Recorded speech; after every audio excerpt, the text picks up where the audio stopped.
नमस्कार, मैं हूं आपके साथ अनुष्का और आप देख रहे हैं न्यूज समाचार जनता की आवाज। आइए रुख करते हैं आज की खास खबरों की ओर। भारत रावलपिंडी पाकिस्तान से लेटेस्ट वीडियो आइए देखते हैं अभिषेक दुबे के साथ। कल जहां से पाकिस्तान ने भारत के शहरों को टारगेट किया था, उनमें से ये भी एक जगह यहीं से अमृतसर को भी टारगेट किया था। पाकिस्तानी लोकल्स का कहना है कि पाकिस्तान के एयर डिफेंस सिस्टम पर ड्रोन हमला हुआ। विदेश सचिव विक्रम मिस्त्री ने कहा है कि पाकिस्तान की वैश्विक आतंकवाद के गढ़ के रूप में पहचान गई घटनाओं पर आधारित है। मुझे याद दिलाने की आवश्यकता नहीं है कि ओसामा कहां पाया गया था और किसने उसे शहीद किया था। एक तरफ पूरे पाकिस्तान में ड्रोन अटैक हो रहे हैं, इधर भारत ने सलाल और बगलिहार बांध से पानी छोड़ दिया है। आपदा में अवसर, उधर बलूच अलग ही बवाल काट रहे हैं। पाकिस्तान की सरकारी इमारतों पर अपना झंडा फहरा रहे हैं। कराची में धुआं। बता दें, कराची एयरपोर्ट के आसपास लगातार धमाके हो रहे हैं। पाकिस्तान की संसद में रुलाई फूट रही है। भारतीय फौज की दहशत सिर चढ़कर बोल रही है, हम पूरी तरह से अपनी सरकार के साथ हैं। सरकार जो काम कर रही है उसको जारी रखें। बैठक में जो बातें हुई हैं उन्हें देश हित में राष्ट्रीय सुरक्षा के कारण हम नहीं बता सकते। सभी पार्टी के लोग इस संकट की घड़ी में सरकार के साथ हैं। सर्वदलीय बैठक के बाद केंद्रीय संसदीय कार्य मंत्री किरेन रिजिजू ने कहा है कि आज सर्वदलीय बैठक रक्षा मंत्री राजनाथ सिंह की अध्यक्षता में बहुत अच्छी से हुई है। गंभीर विषय था, इसीलिए सभी नेताओं ने गंभीरता से अपनी बात को रखा है। सबसे पहले रक्षा मंत्री ने सभी नेताओं को ऑपरेशन सिंदूर के बारे में जानकारी दी और परिस्थिति हालात के बारे में जानकारी दी। इसके बाद सभी ने अपना मत रखा और सुझाव भी दिए। सभी नेताओं ने सेनाओं को बधाई भी दी। सभी ने कहा कि हम एकजुट से सरकार का साथ देंगे और सेना के हर कार्रवाई में साथ देंगे। मैं सभी नेताओं को धन्यवाद करता हूं और ये सकारात्मक बैठक थी। ये डर अच्छा है। भारत ने आज भी 8 शहरों में ड्रोन के जरिए हमले किए। पाकिस्तानी सांसद सदन में इस बात को उठाई है। आइए देखते हैं आगे की रिपोर्ट। हम आपको दिखा रहे हैं इस टाइम फौज की गाड़ियां जो है वो रावलपिंडी क्रिकेट स्टेडियम में पहुंच रही हैं। ये इस टाइम के मनासिर आप लोगों को दिखाया जा रहा है। वो कह रहे हैं कि यहां से नहीं एंट्री होगी, आप दूसरी साइड से जाएं। तो ये इस टाइम जो है हम रावलपिंडी फूड स्ट्रीट में मौजूद हैं और यहाँ पे भी ड्रोन अटैक हुआ है, जो कि यहाँ पे अभी रिपोर्ट किया है मीडिया ने और उसके बाद यहाँ पे लोग भी और मीडिया भी पहुँचना शुरू हो गया। ये इस टाइम के ताज़ा तरीन मनाजिर हम आप लोगों को दिखा रहे हैं और ये वो जगह है जहाँ पे रावलपिंडी में जो है वो ये बड़े हसास मकाम के ऊपर ये ड्रोन अटैक किया गया है। और अगर इसका कोई जवाबी वार ना किया गया, अगर इसका कोई सद्देबाब ना किया गया, जिस तरह पिछली दफा जो 12 मकामात पे जो है वो इंडियन ने अटैक किया है और हमारे मासूम शहरी जो है वो शहीद हुए हैं। यहाँ पे आप देख सकते हैं इस टाइम हम आप लोगों को दिखा रहे हैं फौज की जो गाड़ियां हैं वो यहाँ पे पहुंचना शुरू हो गई हैं और ये इस टाइम के ताज़ा तरीन मनाजिर हम आप लोगों को यहाँ से दिखा रहे हैं। गाड़ियाँ मीडिया की भी पहुँचना शुरू हो गई हैं, फौज भी यहाँ पे पहुँचना शुरू हो गई है। यहाँ पे मीडिया और उसके बाद जो है ना सिविल सोसाइटी के लोग भी यहाँ पे पहुँच रहे हैं। ये देख सकते हैं इस टाइम पंजाब पुलिस जो है वो यहाँ पे पहुँच रही है और बाकी जो है वो सिक्योरिटी को हाई अलर्ट कर दिया गया है। तो ये इस टाइम आप देख सकते हैं पुलिस जो है वो यहाँ पे पहुँच रही है और सिक्योरिटी जो है वो हाई अलर्ट सिक्योरिटी जो है वो कर दी गई है। आज रावलपिंडी वतन माते बलूचिस्तान, आज भी वतन माते बलूचिस्तान।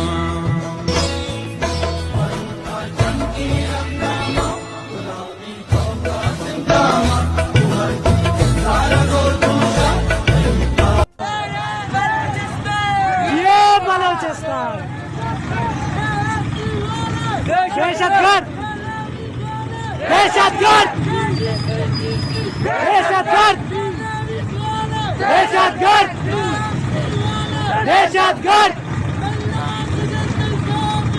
आदाब बलूच, आदाब बलूच, आदाब बलूच, आदाब बलूच। दहशतगर्द, दहशतगर्द, दहशतगर्द, दहशतगर्द।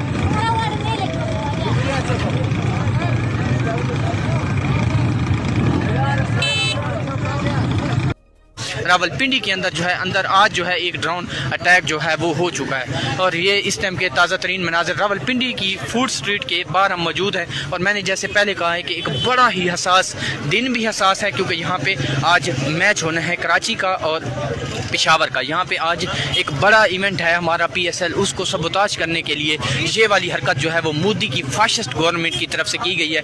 मैं यही कहूँगा कि हमारे इदारों को अब जो है वो आगे बढ़कर इसका जो है ना वो डबल जवाब देना चाहिए। ये इस टाइम की ताज़ा तरीन मनाजिर है। रावलपिंडी एक हसास एरिया है, यहाँ पे जो है वो हम लोग अगर देखें GHQ यहाँ पे है, क्योंकि यहाँ से पूरे पाकिस्तान के अंदर जो सिक्योरिटी सूरत हाल है उसको देखा जाता है। यहाँ पे जो है एस्टेब्लिशमेंट डिवीज़न यहाँ पे है, यहाँ पे वज़ीर दिफा है, और यहाँ पे तो ये चंद कदम जो है ना, अगर हम आपको दिखाएं, ये सामने बिल्कुल जो है आपको लाइट्स भी नज़र आ रही होंगी, स्टेडियम की लाइट्स हैं, और उसके साथ ही बिल्कुल जो है वो बिल्कुल साथ ही ड्रोन जो है वो अटैक हुआ है। और यहाँ पे हाई ऑफिशियल्स जो है, जैसे हमने पहले आपको जो है वो दिखाया है, फ़ौज की गाड़ियाँ यहाँ पे पहुँचना शुरू हो गई हैं, और सिविल सोसाइटी के लोग भी यहाँ पे पहुँचना शुरू हो गए हैं। और ये इस टाइम की ताज़ा तरीन मनाजिर हैं, हम आप लोगों को दिखा रहे हैं रावलपिंडी फूड स्ट्रीट से। अब देखना होगा कि इसके ऊपर क्या जो है वो रद्द अमल जो है वो दिया जाता है। इस टाइम के ताज़ा तरीन मनाजिर हम आप लोगों को दिखा रहे हैं। मेन स्ट्रीम मीडिया से भी हमारे सहाफ़ी दोस्त जो है यहाँ पे पहुँचे हुए हैं, और वो इस चीज़ को रिपोर्ट कर रहे हैं। ये इस टाइम के ताज़ा तरीन मनाजिर हैं, इस टाइम के ताज़ा तरीन मनाजिर आप लोगों को दिखा रहे हैं। यहाँ पे जो है एक बहुत ही हसास एरिया है, इतना हसास एरिया है कि यहाँ पे हमारा PSL हो रहा है, और उसको सबूताज करने के लिए कल मैं सुन रहा था CNN को, हमारा डिफेंस मिनिस्टर इंटरव्यू दे रहा था। तो इस तरह के इंटरव्यू तो मैंने जब सुना तो मैं हैरान हुआ कि एक एंकर उससे पूछती है कि आप कह रहे हैं कि पाकिस्तान ने 5 जहाज गिराए हैं, इसका कोई प्रूफ, कोई सबूत है? तो ये कहता है सोशल मीडिया। अफसोस की बात है, इस तरह का जवाब इसको देना चाहिए था।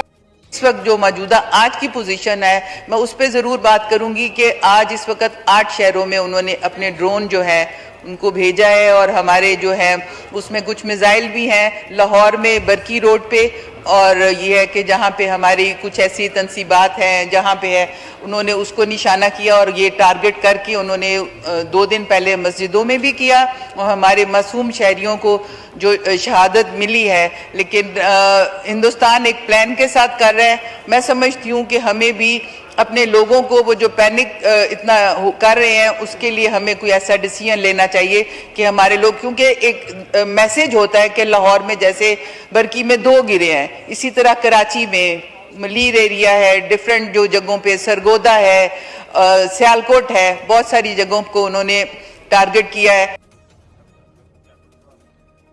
आज ऑल पार्टी लीडर्स का मीटिंग राजनाथ सिंह जी की अध्यक्षता में बहुत अच्छी तरह से हुई है। बहुत गंभीर विषय था, इसलिए सबने गंभीरता से अपने बात को रखा है। सबसे पहले रक्षा मंत्री जी ने ऑपरेशन सिंदूर के बारे में पूरे लीडर्स को जानकारी दिया, परिस्थिति के बारे में, हालात के बारे में, और सरकार का मंशा, सारे चीज़ों को लेकर के ब्रीफिंग हुआ। उसके बाद में सारे पॉलिटिकल लीडर्स ने अपने मत रखा, पार्टी का विचार को और सुझाव भी दिया है। मैं ये मानता हूं कि सारे पॉलिटिकल लीडर्स ने मैच्योरिटी दिखाया है। ऐसे वक्त में जब देश एक बहुत बड़ी चुनौती को हाथ में लेकर के काम कर रहे हैं, तो इसमें राजनीति का कोई जगह नहीं है।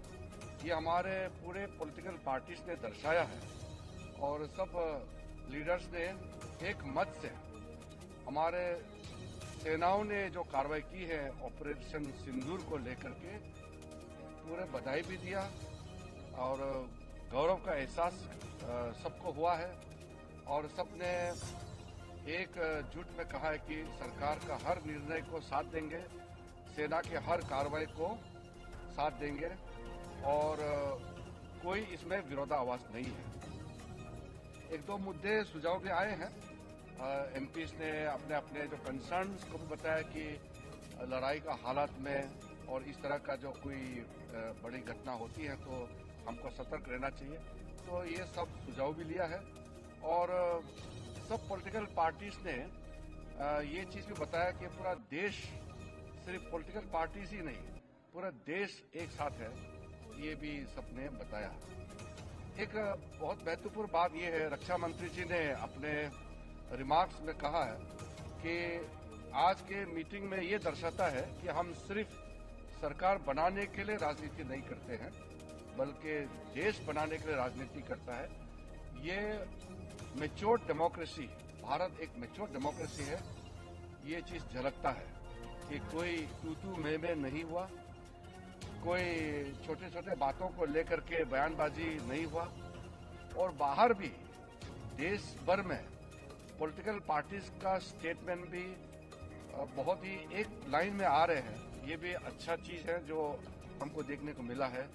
तो ऑपरेशन सिंदूर का कार्रवाई, क्योंकि ये ऑनगोइंग ऑपरेशन है, इसलिए अलग से ऑफिशियल ब्रीफिंग नहीं है। ये रक्षा मंत्री जी की ओर से, सरकार की ओर से पूरा पॉलिटिकल लीडर्स को ब्रीफिंग हुआ है और मैं सारे पॉलिटिकल पार्टीज के नेताओं को धन्यवाद देना चाहता हूं कि पूरे जितने अपेक्षित थे सब नेता आए और जैसे हमने सोचा है वैसे ही सबने सहयोग दिया और एक मीटिंग को बहुत अच्छी तरीके से, एक फ्रूटफुल मीटिंग हम कह सकते हैं, बहुत सकारात्मक मीटिंग मैं कह सकता हूं कि संपन्न हुआ और फिर एकजुट में हम बाहर निकले हैं। सबने कहा कि सरकार का कोई भी कदम को पूरा देश एकजुट होकर के समर्थन करेंगे। देखिए आज तो I think Pakistan's reputation as the epicenter of global terrorism is rooted in a number of instances where concrete evidence is available, not just to India, but to government authorities and agencies around the world. There are several terrorist attacks around the world where Pakistani fingerprints have been found.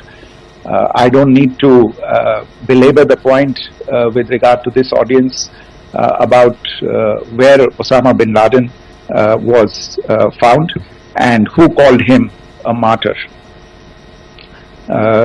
Pakistan has also for decades pursued cross-border terrorism into India with impunity, and as I said yesterday also, in order to deliberately mislead the international community, they claimed that the terrorist Sajid Mir was dead.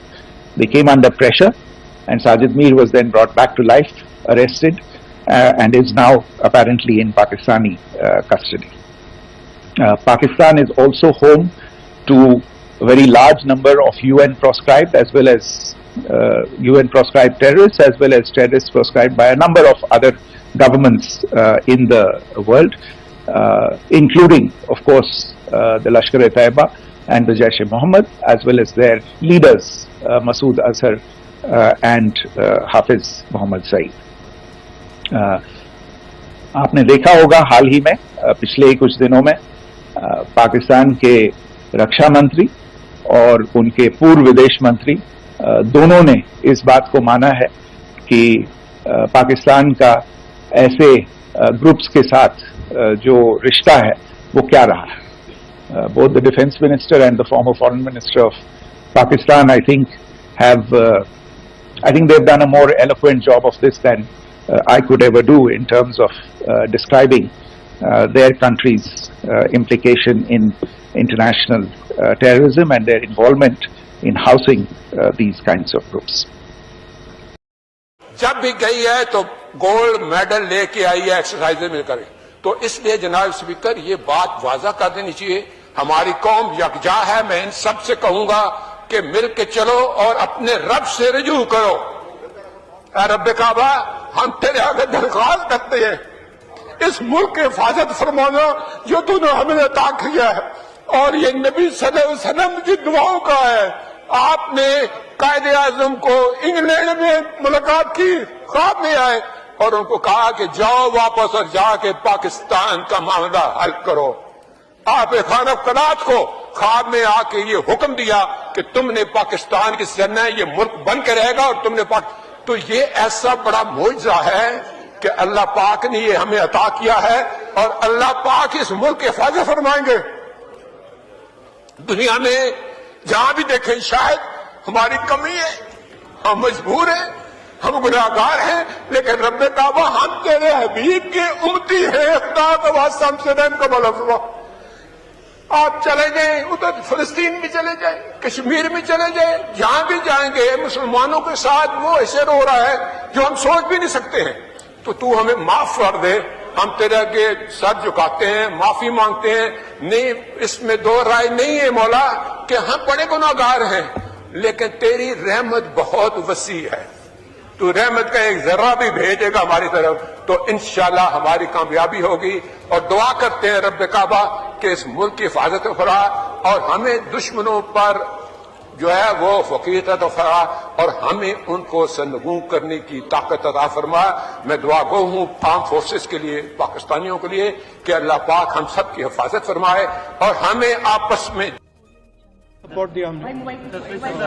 Kharge जी ने कहा वो सही है कि ऐसी चीजें हैं जो डिस्कस नहीं करनी है, तो बस सबने सपोर्ट।